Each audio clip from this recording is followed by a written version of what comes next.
So yeah, this is a very lovely cup of tea from a black cat.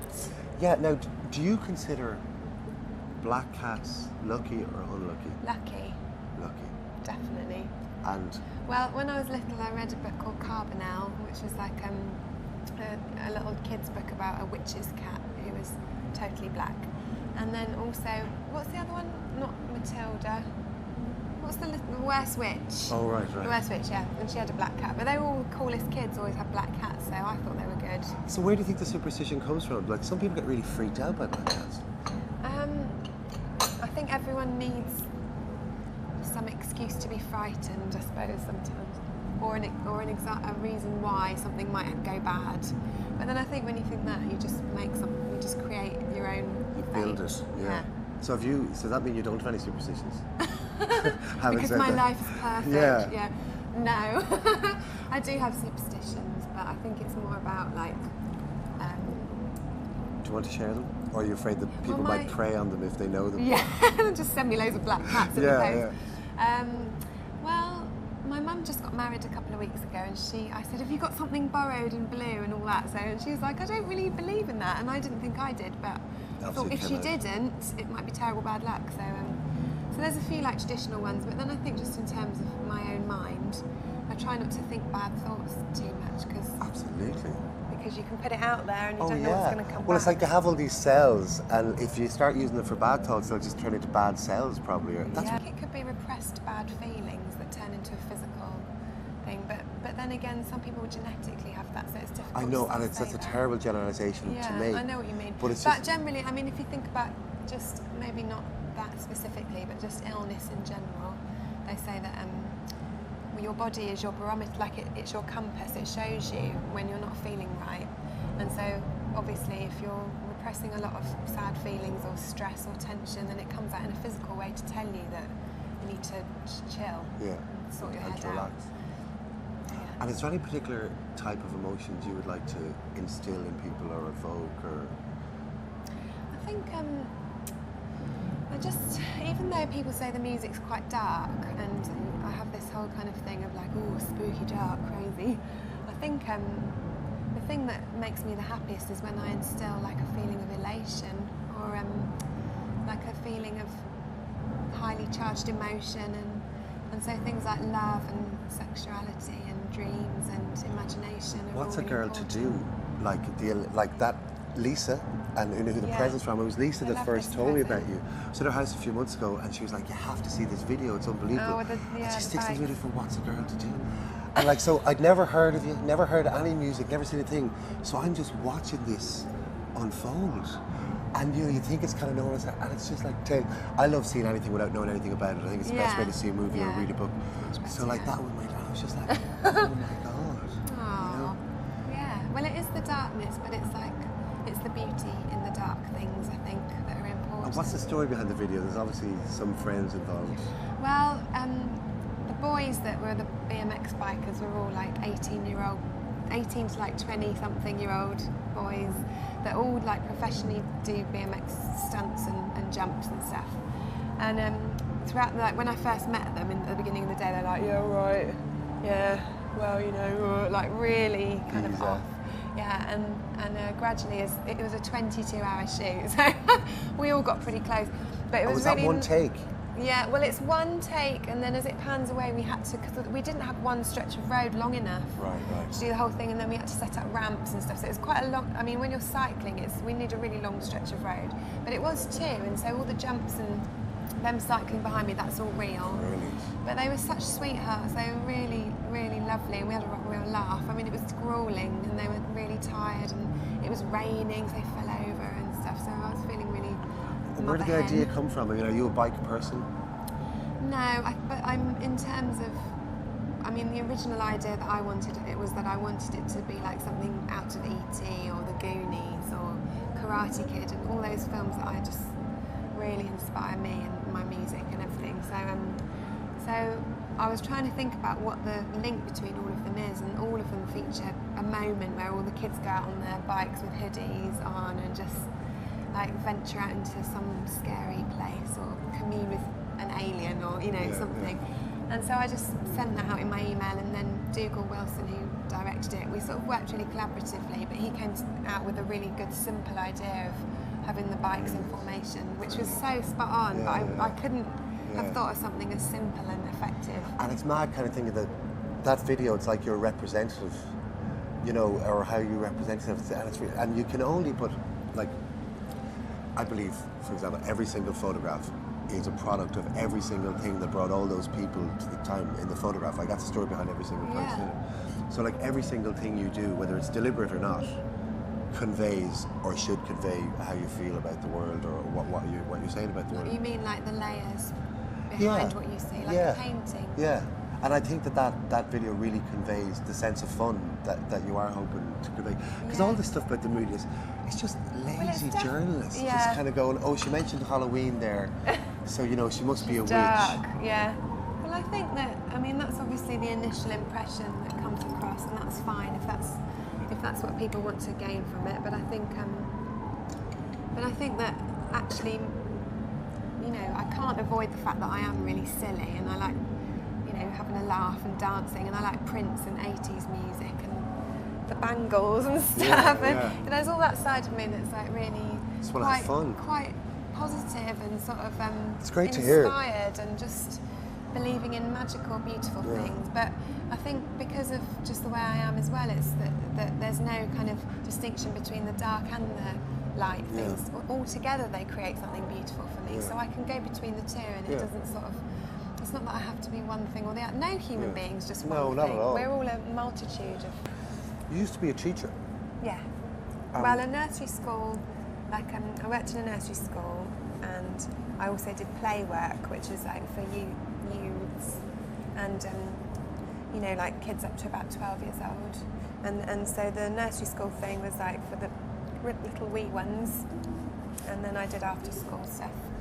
Did you enjoy it? Did you like it? I loved it. Yeah, it was amazing. I really want to go back at some point, just because I think when you start doing all this kind of thing, it's very transient lifestyle. It's very kind of up and down, and working with the kids, you get that lovely, you know, go to work, and I quite like that sort of routine, and it's really sweet, lovely relationships that you build with all the parents, and it's a real community feeling. There's like that group feeling, and it's just really sweet. Well, I guess it's only something you can do full time because of that, because it is a big commitment.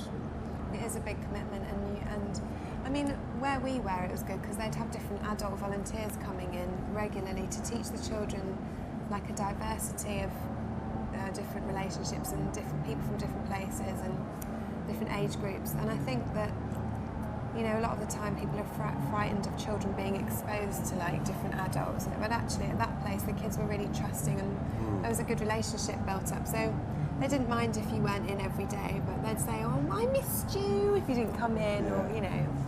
And sometimes they're a real nightmare and really hard work, but it's definitely an aspect about it that I really like. I think there's a real, a lot of changes up ahead in terms of how we deal with children as society. Because it's like we've come from one place which was, you know, be seen and not heard in my parents' time, I guess, in the 50s. And then we came through a time when it was all really cool and really liberal, and then the last few years all the scare about paedophiles and all this stuff. Yeah. And I think we need to get to a new stage as adults, because we've really lost, I think, I mean, from my training and just from the experience that I had with children, I think we've really lost the ability to give children the freedom that they need. And I credit a lot of the freedom that I had to develop my imagination, and time alone and playtime is hugely important. Schools are starting to cut down on playtime, which is just, I think, is crazy, because children that's like the most important time where you learn about social interaction, and they're on their own, they don't have like adult supervision, so they're on their own to kind of feel their own way. And so I think that seems crazy to me, but the main thing that I think we need to do is sort out education in all levels, like not fear-mongering, not telling, you know, not being frightened all the time. It's about developing like respect and trust between individuals and human beings, and then there's less room for all this media frenzy weirdness to. But the thing about school that really annoys me in education is that it's all about industry and preparing people for jobs to fit into in the business. system. That's ridiculous. Like, what? it's just such a bizarre concept. Why would we do that to our children? So I think the changes need to be radical, you know, to be close to one. Like homework, why have homework? Yeah. What a horrible idea. I know. Homework shit. Like. Well, I think that the thing that we need to do is I agree with what you're saying, like instead of giving children roles to fit into like the machine or whatever, I think skills, you know, craftsmanship and skills and beautiful things like that don't have a place because they're not part of corporations and, you know, it's not instant and all that, but there's something to be said for just having subjects that allow you your own time and thought process and your own individuality to come through. And what are those for you now? What are the things that you do? I like sewing.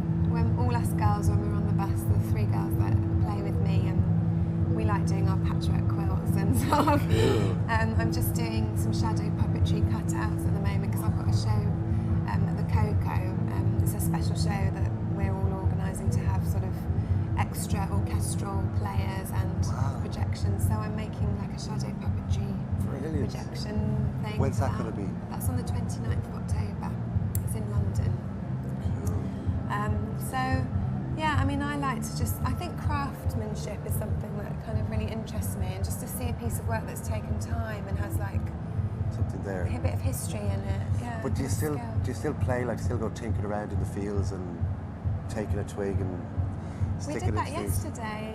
Caroline and I, who plays in the band, we went because we were in Scotland. It's just right by this huge castle, and me and Caroline went exploring, and we found this huge old tree with like, it looked like there'd been a lightning sort of attack because there was just twigs like in circles everywhere. It was quite creepy and mystical. It was beautiful. We just sat down and she started weaving branches together, and we were just picking up little pine cones and stuff, just sitting quietly for a bit because you know what it's like when you just spend your life in the totally in the noise. Yeah, and I was going to ask you about teaching again, though, in terms of something that you might go back to, like, as in, is that a craft? I think that everybody can probably have something they can give in relationship to children and like what they can teach, but I think that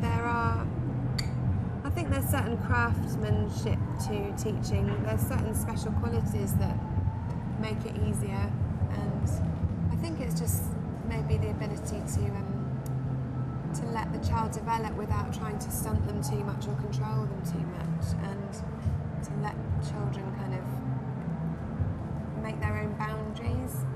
Like there's a whole thing about climbing trees, like they weren't allowed to climb trees unless the parents said that they're allowed to and all that. And I think that, you know, if you're there and you're standing underneath a child and it's climbing a tree, then you know they're there, that they know you're there, so they feel safe, but they're allowed to explore and test their own boundaries, like can they go that high? But obviously if there's a kid up a tree and someone runs up like, oh my God, get down out of the tree, you're gonna die, then obviously the kid's like, oh, just dies, and you know, it's terrible. But so I think that there's a lot of kind of worry and fear, and I don't think that helps with the craftsmanship of looking after children. Where did you grow up? Like, was it a small town, a city? It was a small suburban town place called Rickmansworth, which is in Hertfordshire, just outside London. It's like in the sort of green belt. Right, so like an hour from London. It was fairly boring, yeah. It was just boring and quite repressed, sort of families kind of place. At what age did you leave? Most of my life I was there from about 5 till 19. Or were you just dying to get out of there, basically? Yeah. I went to Brighton to study, and that was great. Amazing. Yeah, that was much better. And I'd been travelling as well to San Francisco and New York and Mexico, and kind of decided that I wanted to live by the sea, and so I came back and did that. But yeah, but even though my town was quite boring, it was surrounded by lakes and a lot of forest areas and kind of old English roads, and so there's a lot of country kind of input, and I spent lots of summers like fishing for minnows and collecting frog spawn and stuff. So that was a nice, that sort of idyllic part of it too. Brilliant. That's really, really cool. Yeah. So what are your dreams? I mean, when you close your eyes and try and imagine what you'd be doing when you're 50 or 60, like what kind of things come to mind? I think I'd like to be scoring for films, I think. I made films at university. That was my final thing I did. I made like 2 films and the scores that went with them. And so I think I definitely would, at some point, would like to make a film. And I'd just be happy to be in a beautiful house with kids. And I do crave that kind of domestic setup at some point. And so to be able to do that from home would just be lovely and not have to be away all the time. Like Kate Bush, the way I think she's got an ideal. She's got it set up perfectly. I think she's just incredible. She is. She's absolutely amazing. She's definitely one of the coolest ladies ever. And who would have been kind of inspirations for you, like to even the thought of singing in the first place? Like how did even that come about? Like what was the inspiration for you? The main sort of first thing that inspired me to sing and got me listening to things other than like Fleetwood Mac and Motown and all those kind of things my mum liked, I suppose, was when I got into Nirvana and Kurt Cobain, and I was really a grunge kid, you know, full on, and used to dress up like Courtney Love and try and go and scream, and it was just rubbish. Did you ever put peroxide in your hair? I didn't, because my hair goes orange. It's so black naturally that it literally just doesn't work. But I did wear like bright red lipstick and little tiny sort of baby doll dresses and frighten everyone in my town. I looked horrific. I think I put lots of hairspray, like Robert Smith style. Brilliant. And, was there a gang of you? Was there a lot of you? Yeah, there was sort of, you know, me and my girlfriends and all the boys, and we'd all listen to like Nirvana and Sonic Youth and think we were really cool. Go to the indie and headbang and stuff. Brilliant. Which was great. I think it was a brilliant time to be a teenager because I needed that output. I was really quite angsty and emotional. And how did you get out of that phase? Like what kind of came after that then? Well, I think that kind of moved me into that sort of more alternative music scene, and I started like discovering for myself all the like bands that were related. Like at that time, Unplugged was sort of a really good thing, and you had like REM Unplugged and Pearl Jam and all those sort of things. And the Nirvana one was amazing. Nirvana, obviously, I mean that was my favourite. But then I sort of started discovering like Sonic Youth because they went on tour with Nirvana, and then like all the Riot Girls stuff and the Breeders and the Pixies, and it kind of, you sort of go woo-hoo-hoo, and you have like everything's related in a way. And at the same time, my cousin was playing me like Kate Bush, and she played me like Debut by Bjork, and so I was getting all the great women. Joni Mitchell Blue was on constant rotation, and alongside that, like all the real sort of, you know, emotional, feisty, good like rock stuff. So it was all sort of synonymously moving and inspiring. But there must have been other stuff you're listening to as well, because the range of sounds you use is more than what comes from more sources than you've described. Because it's very hard to describe the blend. Yeah.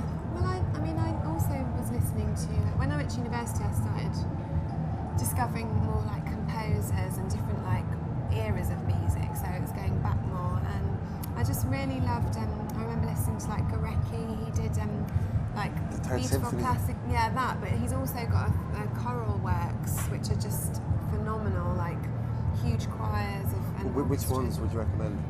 There's one called Misère or Miserere. It sounds really dark. I have that, I find it quite dark. Thing at the beginning. Well, I mean, it is intense, but when I listen to it, it's amazing. And then, like, in Return to Oz, you know, Princess Mombi plays her funny lute thing. That started me off on, like, medieval instruments and, like, the sounds of harps or harpsichords and, like, just old tinkly things. And then Caroline, who plays in the band, she brought an auto harp into the mix, and that's perfectly fitted. You know, medieval kind of thing that we both really love, and Abby and Lizzie plays strings, and I'd already knew that I wanted string parts in there and stuff. So it's just about kind of, I mean, I'll be listening to hip hop and like loving really like fat hip hop beats and MIA and all that, and then at the same time I'll be listening to like the ET soundtrack, and it's just how I can draw lines between things, and people might think it's just all botched together, but it makes sense to me. Oh, absolutely. Like, it's sort of, this idea that a person listens to one type of music is, everyone knows that's not true, you know.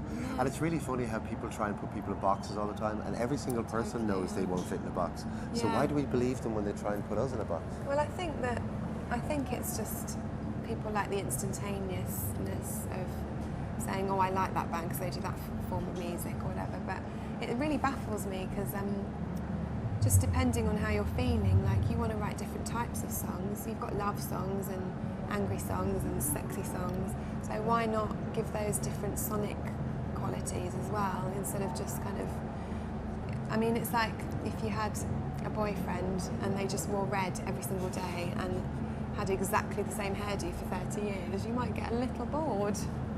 And, so is that how to keep a woman? Keep changing your hair? Yeah, but you know, variety is the spice of life, I suppose, to say a cliche. But yeah, no, it's just about keeping myself interested, and the band bring their different elements, and all the girls have different tastes and things they like. So Lizzie's got like her electric guitar, and I love all of it, so I'm happy to sort of let it all come across. At what stage did you feel compelled to write songs? At what stage did it become something you had to do rather than something you considered as an option? Well, when I was 11 or something, that was like the initial I have to play, and it was playing piano and improvising just musical pieces. And that was because I felt so sad all the time, or just so kind of intensely about things. I was really sensitive, I think, and I had to get it out somehow. So that's when I started to realise that music could be a language other than words, to kind of to get things off your chest. And then only until I was like 19, 20, I bought like a little sequencer, and I had my 4-track and stuff. And I started saying to myself, I really want to do this, and this is really important to me. And it kept recurring throughout my life up until that point, but I hadn't really made a decision. And then when I was sort of 20, I did that trip away, and I was like, right, I have to do this. And I remember making it like a real decision. That was my moment. Yeah. It seems in general that music has led you a lot of places. Even I can imagine with studying medieval music, or that got you also interested in other aspects of things from that time. It seems that music has been like a catalyst for you into other things. I think all forms of art are kind of connected in some way. And when you sort of start exploring or getting obsessed with something and you investigate it, you see that it's like a family of like similar names or similar countries, whatever just comes up, and it's the same in all of life, isn't it? It's like a web. Yeah. Well, now we've got Wikipedia. Everything is so much Everything's more connected. Simple, yeah. It's all there. Yeah. You don't have to remember anything. Touch of a button. It used to be you didn't have to know how to add. Now you don't even have to remember. Yeah. It's great. It's true. You don't even have to have a sense of direction with a sat nav. No. They haven't managed to do a sense of humour website yet, though. That would go really well. Yeah. Here's how to make it's so subtle, though, isn't it, humour? Like, when I go away, I really miss the English sense of humour. When I'm in America a lot or something, you know, it's such a subtle thing, but, like, I don't think you can really put your finger on it. To round it off, tell us a joke. Tell you a joke? Oh, God. I can never remember jokes either. Are so disgusting, I can't repeat them. Okay, tell us after, so. Okay. Thank you very much. Thank you.